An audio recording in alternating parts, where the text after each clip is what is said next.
Well, I actually want to start with a question.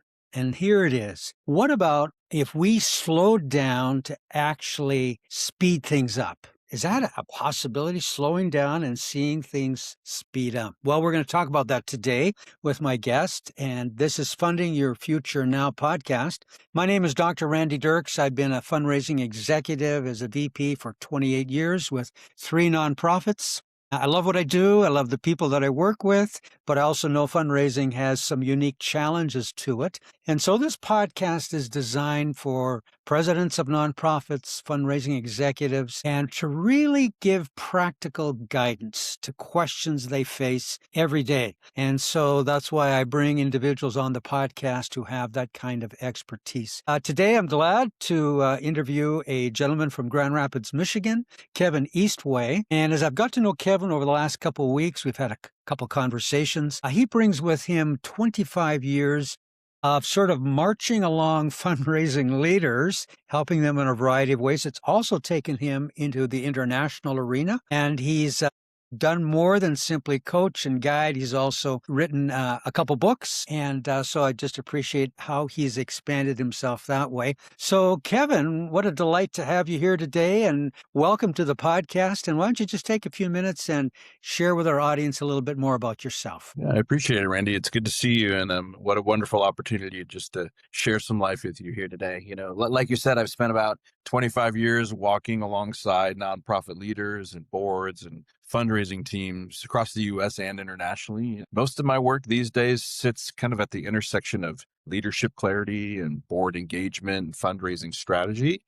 And I'm usually invited into organizations when they're trying to move from good work to more aligned, especially Oh, during yeah. like growth or transition or strategic change. My background's a little unusual. Like I blend strategy with what is called process consulting. And so instead of arriving with this pre-built boilerplate type of plan, I spend a lot of time listening with clients, ask really good questions, and helping leaders surface what is already present, but not yet fully articulated in themselves and in their organizations. And so the approach really is influenced by thinkers like Edgar Schein. And that's why many of my projects focus on more alignments before tactics. Yeah. So, and I did, like you mentioned, I've written 2 books on fundraising, Faithful Friendship, Fundraising from the Heart, and The Path of Faithful Friendship. They both blend Christian theology with the practicality of fundraising, and they explore the idea that generosity grows through relationships and shared purpose, right? And then while a lot of my work, does happen in faith influenced spaces,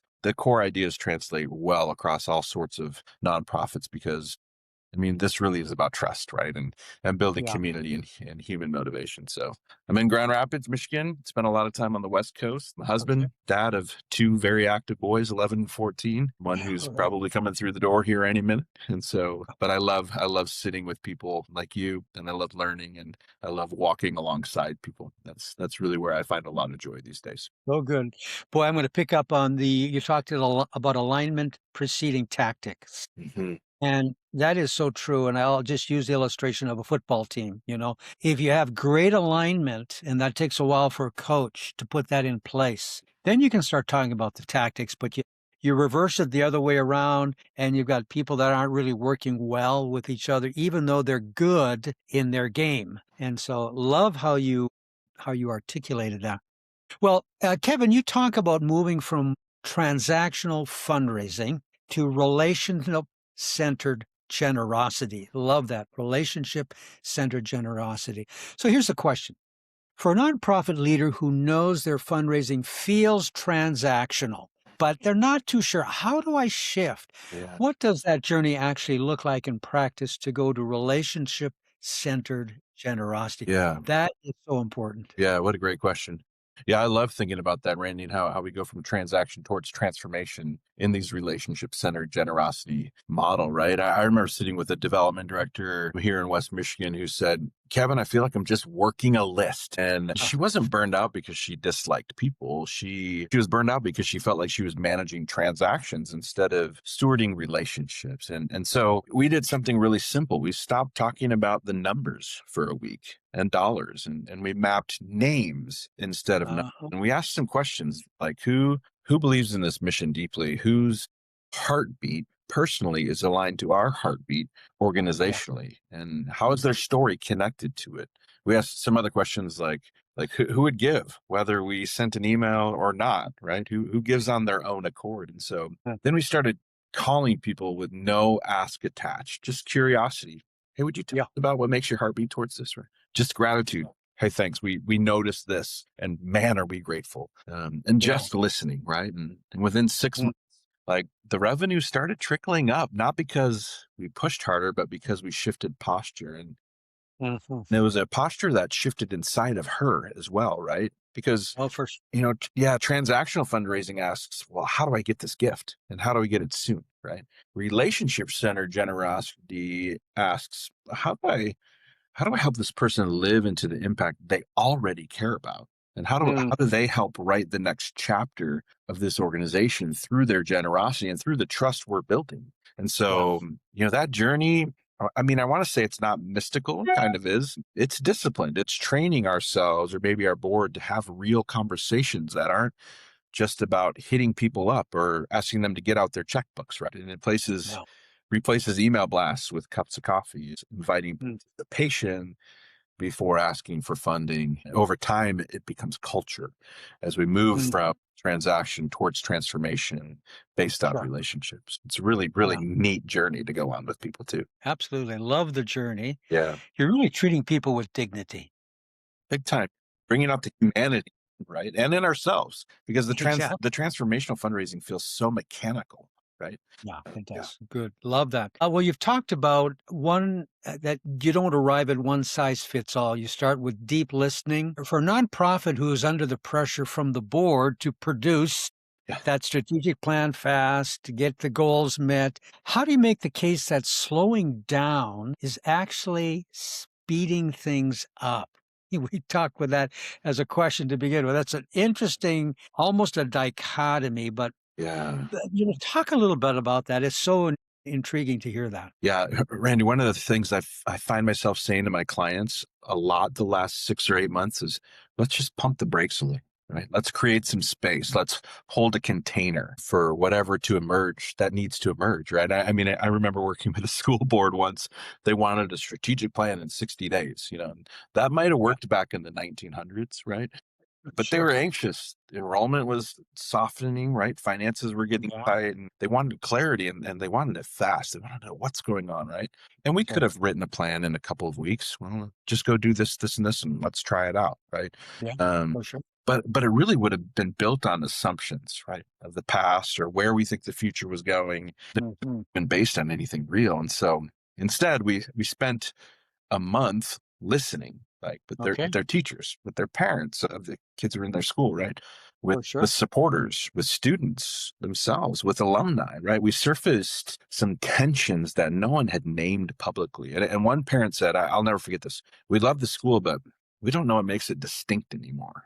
And that No, stopped us in our tracks, right? for sure. And that sentence changed everything. I mean, if we had rushed, that tension would have sat underneath the plan like a crack in a foundation, right? Like can't Mhm. see it, but it's there. And so Yep.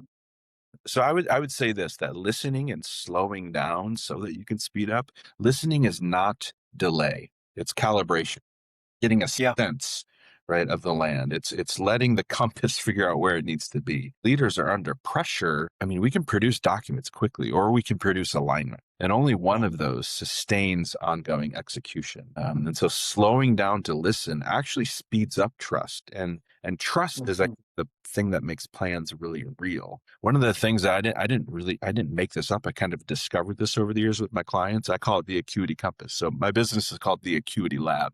The Okay. acuity compass is like it's four movements, but they're not really linear. They're connected. But the first one is to listen, right? And that just takes time. The second movement is to clarify, what did we actually hear? Is that what they really said? What did they mean by it? Right? And to Mhm. create space for the clarification piece. The third is to align, is to find alignment within a group. The teacher said this, but the students are experiencing this. Parents want Uh-huh. this. How do we find alignment? And Yeah. then the fourth movement is to embodiment. How do we go and practice what we've what we've heard, what we've clarified, the alignment we found. How does this create a different future? And so a lot of times with boards, they want something quick, and we go, actually, let's just create some space so that Yeah. we can slow down, so that we can listen, so that we can actually embody this thing that we're all becoming together. And I think Hmm. that helps us speed things up. When we get to that spot, we go, Yes. everybody know. And and when we give people a voice, Randy, we give them tools towards empowerment. I think this is really happening in a lot of organizational development. They can co-create and co-own the future with us. And Uh, so we go, or it just all falls on the principal, right, of the school, or the head of schools, or the executive director. But if sure. if we slow down to do those things, we actually create a future that is more together. And that's when things really that's where the rubber meets the road and tires Yeah, start squealing and we take off. And that's for where sure. speed happens because Yeah. everyone's into it. And they felt like they had a role in its creation too, right? No, that's good. Yeah. Boy, when there's ownership, so much more can happen than if there wasn't. Well, many organizations that you work with, they're going through a leadership transition. Maybe there's a capital campaign, Yeah. major pivot taking place. What's the most common, I'll just call it mistake, Hmm. that you see nonprofit leaders make during those high stake moments? And what should they do instead? Because if they make the wrong move due to doing things maybe too quickly, there's just a lot of negative consequences. Yeah.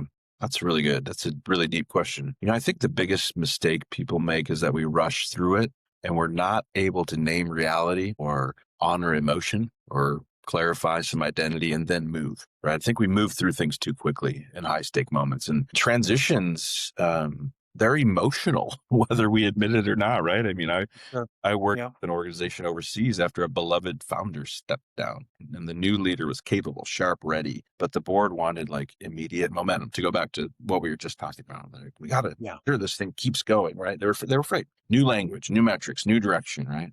The staff, meanwhile, they were grieving. They were sad that their leader wasn't around, Yeah, for sure. right? And so the mistake would have been to push through the grief in the name of progress. That's how I'll say it. Through Mhm. the name of progress. Instead, we created some space for some storytelling and some sharing and for honoring the Mhm. past and for, yeah. And that made room for some of the clarifying things that needed to change Yeah. too. But but if we hadn't created that space for kind of the grief and the storytelling, we Yeah. wouldn't have been able to clarify where we wanted to move next, right? This happens in capital campaigns too, right? Like leaders overcorrect, they raise the goal before they raise alignment, right? Or they launch Mhm. messaging before they secure internal unity Right. organizationally, right? Right. So I think, some of those mistakes usually are going too fast again, but to instead to name some reality and honor some emotion, right? And kind of clarify identity and then move towards the next thing, right? And those high stakes seasons, like they really amplify what's unclear. And Sure. so if identity is fuzzy or the pressure exposes it, right? If trust is thin, the pressure fractures it, right? And so, but if alignment is strong, and if we feel like we've gone through some things together, we've talked through those things, those transition moments can strengthen the system and the people that are in the system. Very true. Usually, it's a going too fast moment. Yep. Well, you've shared in the beginning some international work, and so you've worked on, I think, every continent, organizations that are really wildly different sizes, cultures. Is there something universally true about what makes a nonprofit healthy and fundable, regardless of whether it's in the US, a city, or a village in West Africa? What would you say that could be? Man, what's universal? I mean, you think about like a boardroom in New York City versus a nonprofit in a village in West Africa, right? Or a school system. Mm. But man, there's a lot of differences there, right? And so those Yeah. are really easy to name. I think, what's universal that I've learned and seen is that like people are really clear on their purpose, right? Like they usually know who they are and what they want to do and how they want to change the world. That is everywhere. I'd say that's universally Mm. true about good, healthy, fundable nonprofits. They have a clear purpose. I think the second one I'm thinking about their leaders, the people who lead them, and they're full of integrity and they're humble. Mhm. They're not Okay, leaders yeah. who lead with their mind or what they know or all the problems that they know how to solve. They're not leaders that lead from their resume. Yeah. They're leaders who are humble and they're full of integrity. And I think that is a across the board, healthy organizations have those types of leaders. Another thing that comes to mind is that they have deep trust. And that trust goes in lots of directions. Like it's important in some places for your government to trust you, right? True. I had a client in Oman, and it's really important in Oman that the government trusts you. Otherwise, they'll Yes, shut you down. for sure. And so whether that trust is in with a government entity, whether that's with the parents of the kiddos you serve, whether it's the kiddos you serve themselves, whether it's your staff or your donors, whatever it is, organizations who have a lot of trust and steward trust and really Mhm. value that do Yeah. really well and they stay healthy, right? And I think along those lines too, I think organizations that, are healthy and fundable, they're transparent about their finances too, right? So true. This is where we spend money. This is how we fund these things. This is where it goes. This is how much we pay our leader, and they're worth that. They're worth more. We're going to pay them more, right? So I think health Yeah.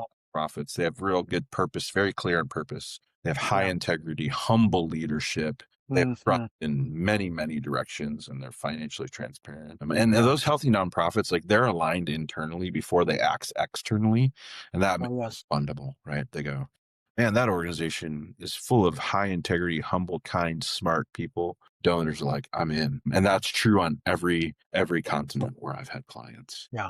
And donors see that regardless of whom they interact with in the nonprofit. You got it. You got They see that spirit. It sort of is a culture that it. Yeah. pervades, whether it's the top person or an individual that does data entry or a financial person. And that comes back to the alignment You, that you said earlier. Love that. you got Well, here I've got some questions at the end. I call them the fast five, and these are more just to do with you it. as a person.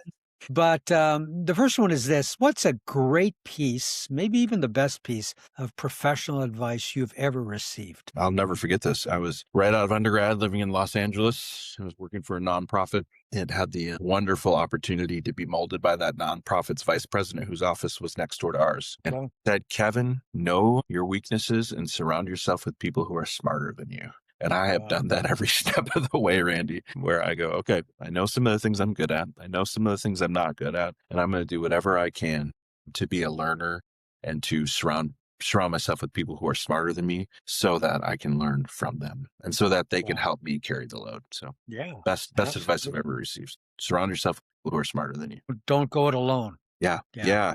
Don't carry it alone. Yep. Next question: what's a daily practice you cannot live without? Yeah, I think it's usually some sort of morning reflection before the noise begins. Boys get up pretty early for school, which means we've got to get up a little earlier. And so I love the habit of getting our oldest one up and then making the coffee and then starting to make his lunch and Uh-huh. making him a little breakfast and sitting with him at the breakfast table. Sure. Sometimes that's just talking with him. Sometimes I'm reading or maybe I'm journaling a little. Sometimes it's just sitting there quietly while he buzzes around. But if I skip that kind of take a breath moment and I just go right into reacting to um, Yeah. the day doesn't go as well. So kind of a slower morning is really, really important. Yeah. Love it. Well, if you could go back to your 20-year-old self, you just talked about getting out of college. What bit of advice would you give to that aspiring young man? Man, so I'm the grandson of immigrants and one of the first that went to college in my family. So I think one of the things that I've had to battle through and that I'd love to tell my 20-year-old self back in the 1900s would be, Kevin, you don't have to prove your worth through output or work. Yeah, 20, I thought the harder I worked, the bigger impact I've had.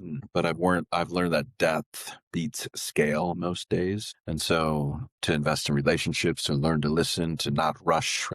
But a lot of the issues I've run into is me trying to prove my worth through output. And it served me decently well in my 20s. It did not in my 30s or 40s. And when I learned to shift gears, because it wasn't serving my community well either, Yeah. when I found my worth in my output or my Yeah. relationships that I've really valued. So yeah, not Oh, sure. worth through my work or my output. Yeah. Great. Love it. The next question is going to go just a little deeper, but I want you to reflect on a failure. Oh, yeah. Where do I start? I got lots of those, right? Yeah, I know. Well, Kevin, when you and I talk about this, we have to limit it to one. That's right. Pick Pick, one, pick pick one. one failure, but I want you to turn it around and say, how did that failure set you up for success? That's good. You know, I think early in my consulting work, I tried to model myself after some kind of high profile strategists like I admired the Yes. tone, some of the structures, some deliverables. And Yeah. it looked good on paper, but it wasn't me. It didn't feel like me. It didn't feel like my authentic self. And so Right. I remember losing a project that I was pretty sure I was going to get, and it hurt. Right.